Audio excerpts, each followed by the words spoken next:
Yeah, well, then let's just get into it because Yeah, this is a thing that's really dear to my heart because I think, like a lot of people, my main interactions with the healthcare system has been around mental health, right? Like, sure, yeah. between therapy and going to psychiatrists to get, prescribed different drugs, and then obviously the pharmaceutical cost. Like all of my personal interactions, because I haven't, let's just say I'm an indoor sportsman. I don't really Sure, risk sure. it too much. Yeah, yeah. Um, the worst thing that could happen is I could pull up my back trying to pick up a heavy baby. That's pretty much it. But like this is a thing that I think is kind of obfuscated in the Medicare for All talk and sort of the national conversation. So you make the point that we should be concerned about how Elizabeth Warren sort of is delineating mental health and what physical health. Yeah, exactly. So there were a lot of people. I mean, I guess the thing to back up here and point out is that most of what she says on her website about Medicare for All is just kind of vague, right? Like there's some general principles and stuff, but she doesn't really go into a lot of detail. And without getting too much into sort of campaign minutia, there are some reasons to worry about that. But in for one thing, just the fact that she was just never on board with this really until about the time when she would decide to run for president. And so there have been a couple people who pointed out that what's not in the plan, which is a lot, right? She just doesn't go into a lot of details. But what worries me is what is in the plan about mental health, because there's a whole paragraph that's about mental health, which is good.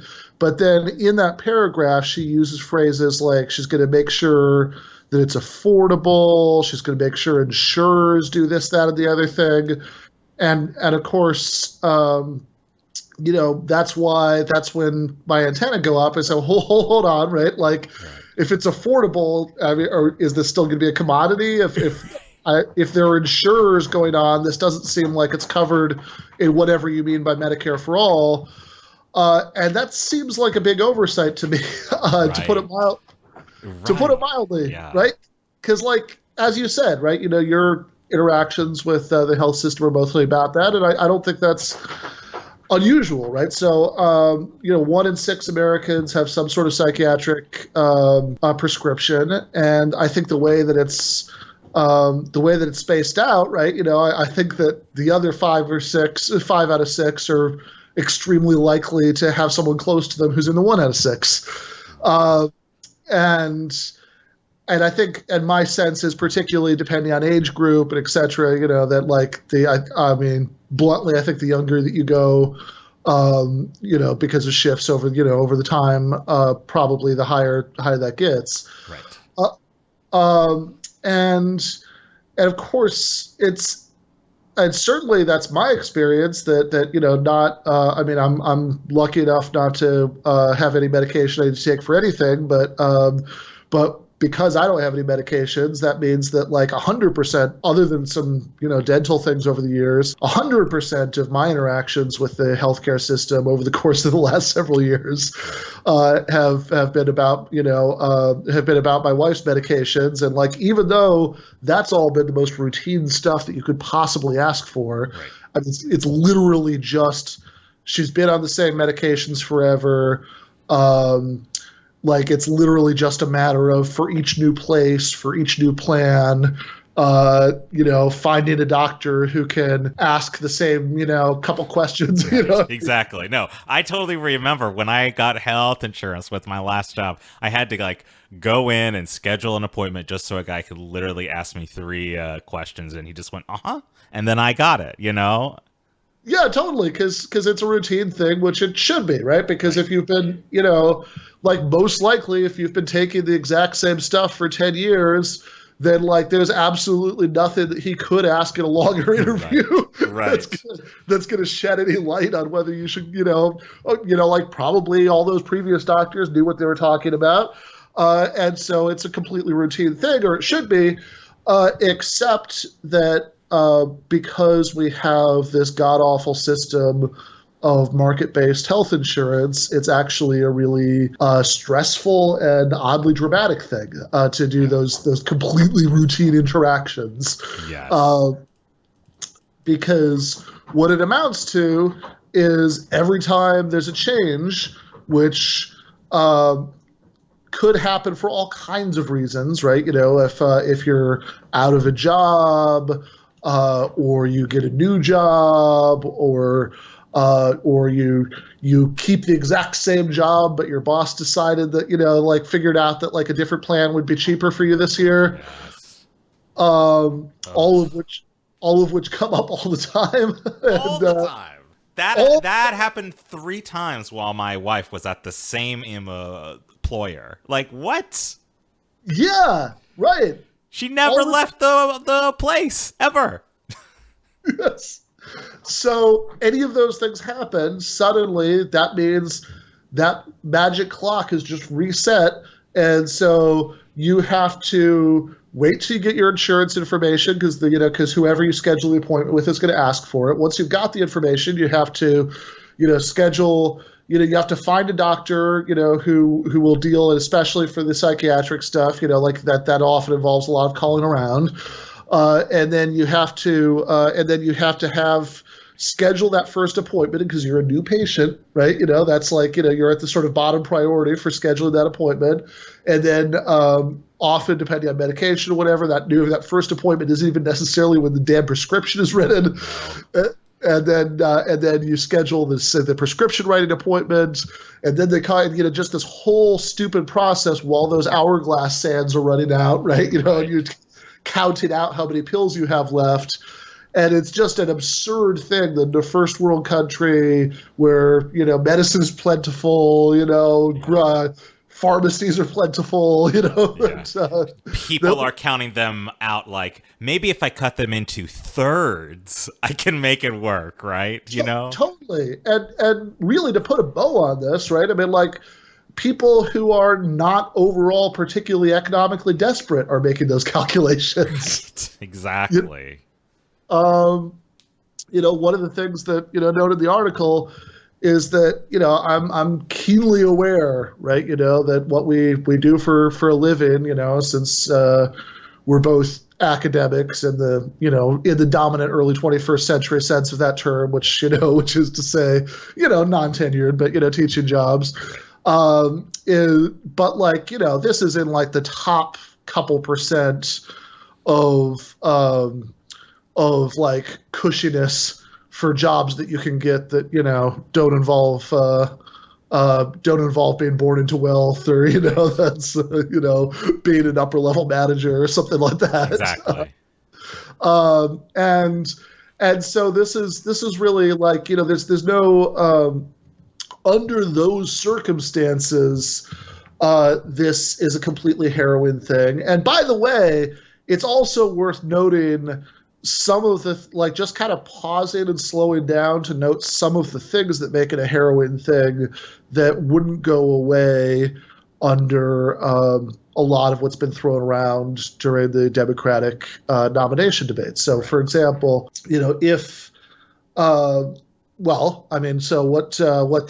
the really bottom feeding the most capitalism loving candidates, your Joe Bidens and, John Delaney's and all those people, what they say is, there are 149 million people on private insurance and, God knows you wouldn't want to take it away from them.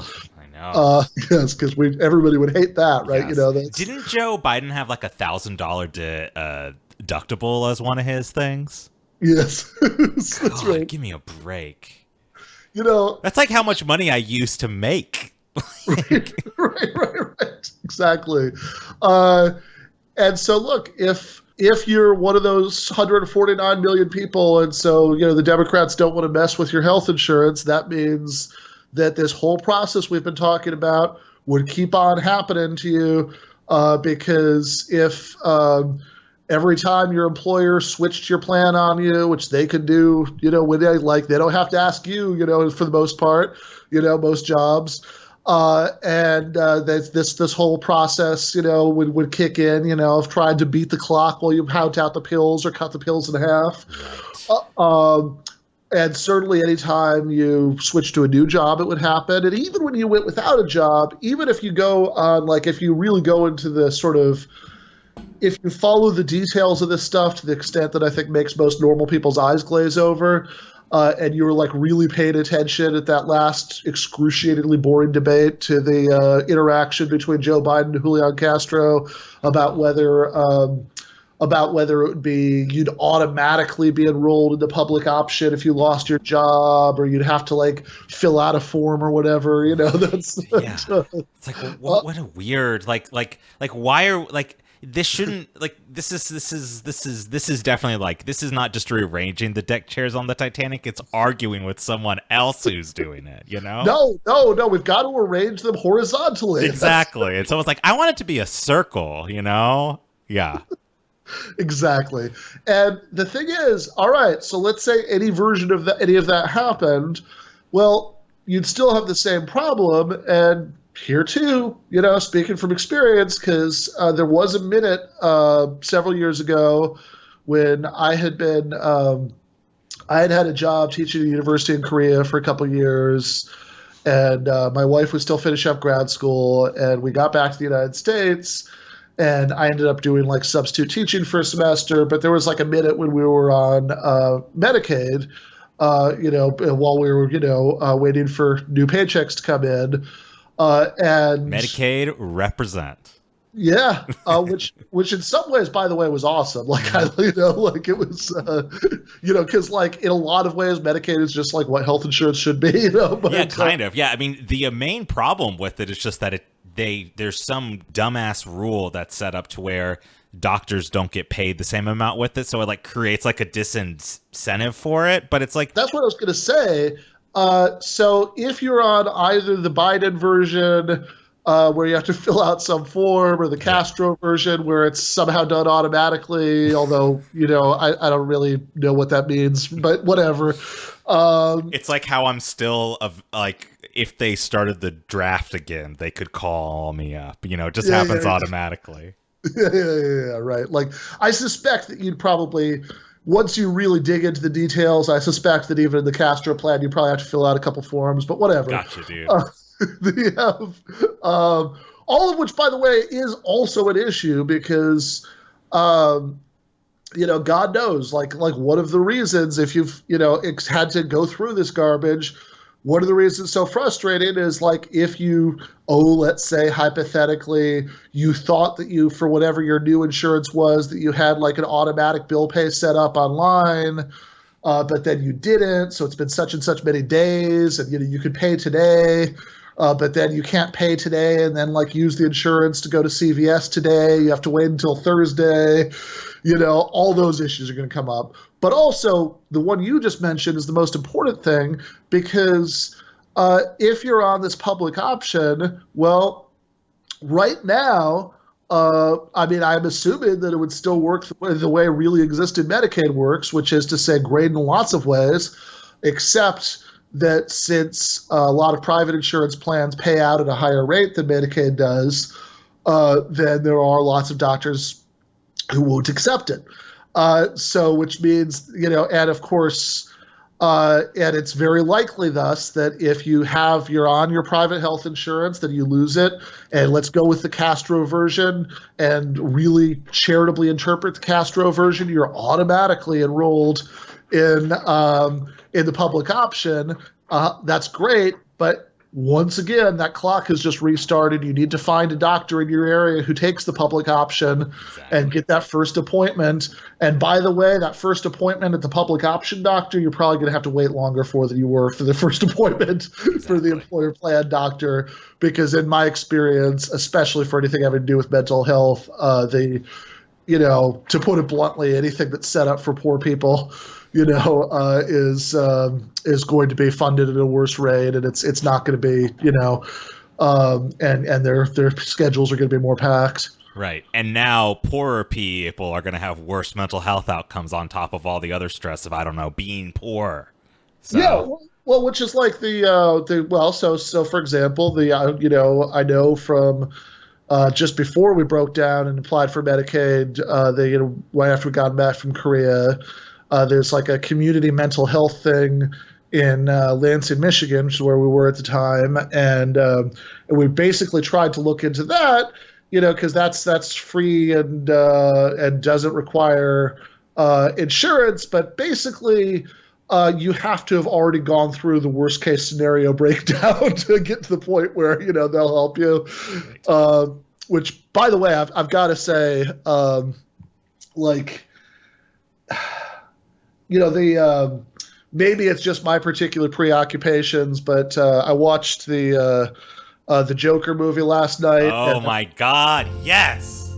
My mother always tells me to smile and put on a happy face. She told me I had a purpose to bring laughter and joy to the world. Hey, stop them!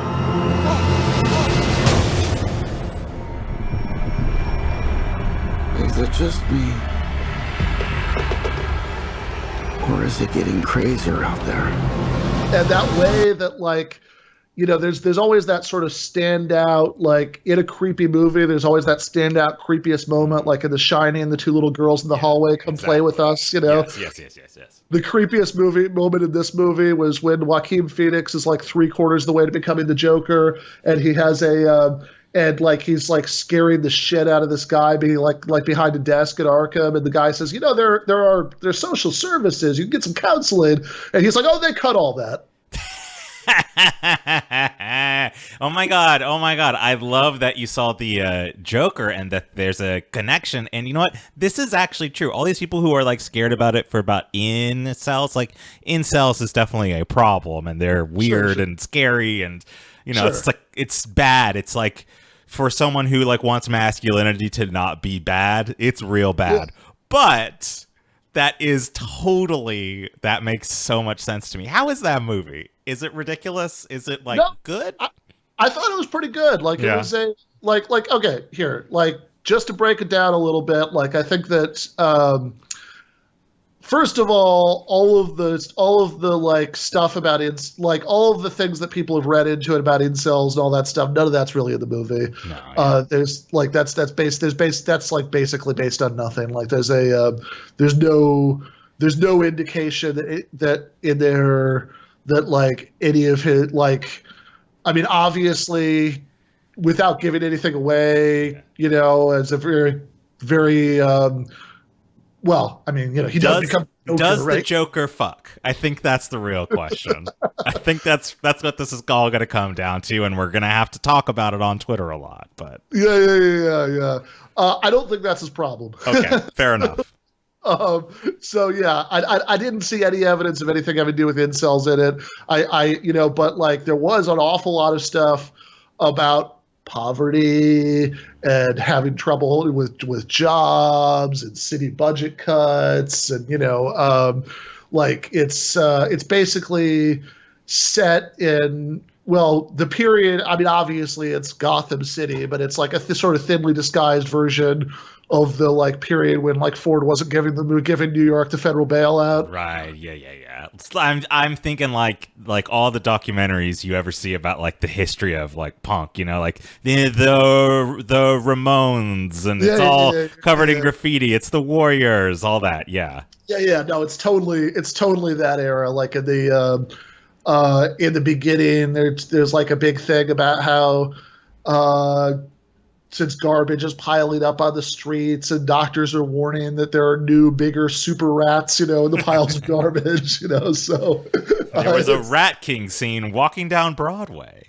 Yeah, totally. So yeah, no, like, I mean, honestly, I thought that, since it was, I mean, it was totally unplanned, but it worked out so well because the Jacobin article, yes. like, I mean, I have been doing like weekly things, but for them. But Bhaskar was in England the last couple of weeks, and so like I'd had trouble getting in touch with him, so I'd sent him this like a couple weeks ago, and then like and then it ended up getting published, yesterday. So like when I went home and I like posted about the movie, I was like, yeah, I'm fairly sure if there's a political message to this movie, and then link to the article Yes. headline, we need mental health care for all. Yeah, exactly. I mean, that makes so much sense. This sort of gets to a like thing that I wonder about that's maybe a more philosophical. It might be a little bit more, past Go for it.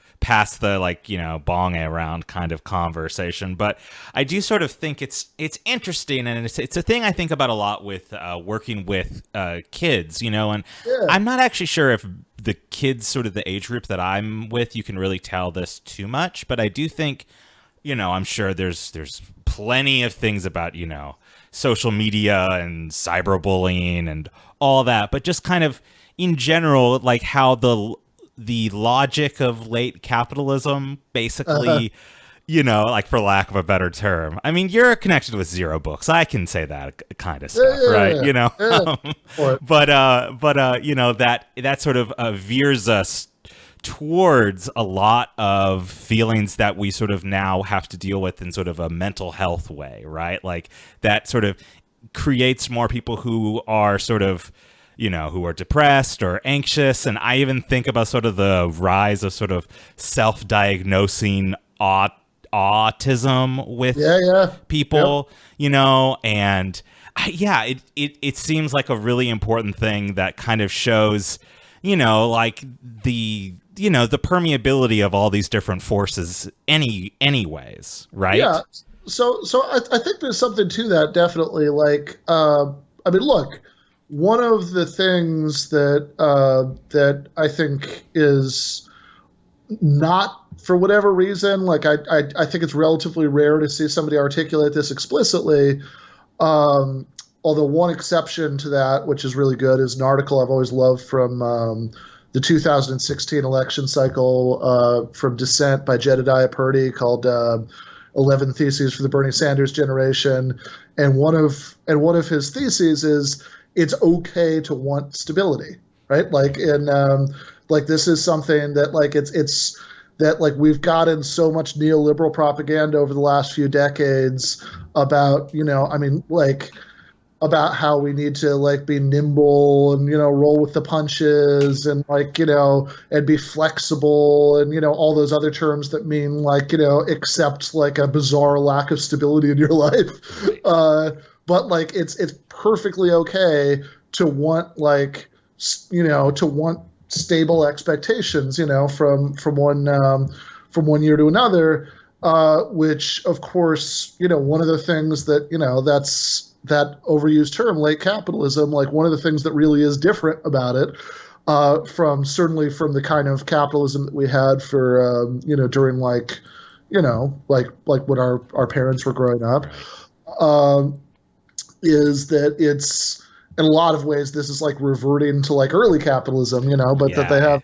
That's exactly what I thought of. I just thought of, from Shanghai to Paris, all the like peasants moving into the cities, it's a similar kind of motion.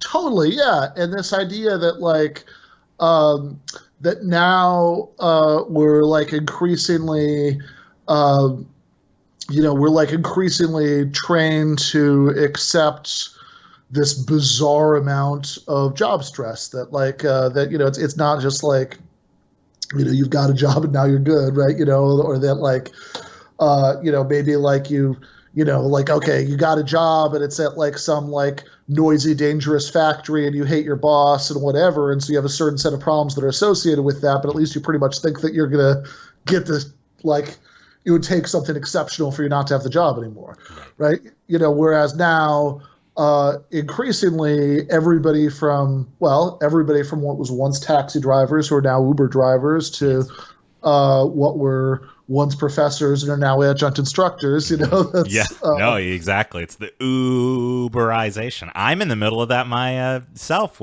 I'm a care.com contractor in a lot of ways, Oh yeah, I've never heard of that particular website, but the second you said it, like I got the idea. Exactly what I'm talking about, right? Yeah, no, absolutely, right. And Yeah, I mean that's like that. So, and I can't see how that would not have like like lead to a population where everybody's like much more stressed out and on edge all the time. Yeah. Like I mean that just seems inevitable.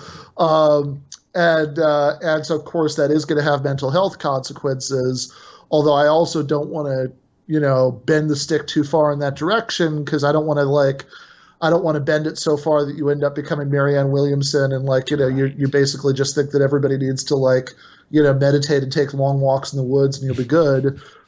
Because, I mean, this is an area where I think materialism actually kind of does matter, that like, Yeah. I mean, if yeah, something's wrong with your brain chemistry, there is no amount of positive thinking that's going to will that away. exactly. I mean, that's a very core thing. Then there's been for probably basically for as long as like psychotherapy has been a discipline, there have been materialist critics of it, and like you see in all these other moments of political change, and from the 60s is an example. There's like the radical therapist collective that like basically tried to bring Marxism into it, and like a lot of things from that era, it didn't really work. Sure. But like there have been those critics, so it's important, yeah, that we like recognize the need for mental health coverage, but we also like don't give sort of whoever has the most power in that sort of established discipline sort of complete sort of totalitarian control over it either. Yeah, no, absolutely. But Yeah. like, there's no, but I mean, I really think that it's an important line to walk carefully, because of course, like obviously, like any other form of health, right? There are all kinds of environmental things that are going to impact it, and it's not like it's a um, like it's not like it's a coincidence, Right. that so many people come back from serving in wars, with Of course. I keep thinking that old George Carlin routine about shell shock, but with all those conditions. And similarly, I mean, I think that if you have like if you subject people to ridiculous conditions that they're going to have a hard time adapting to in any area of your life, of course that's going to have those consequences. But there's also, it's also just like, if there's like a imbalance in the like manufacture of serotonin and rate or whatever. I mean, like there's no, there's no amount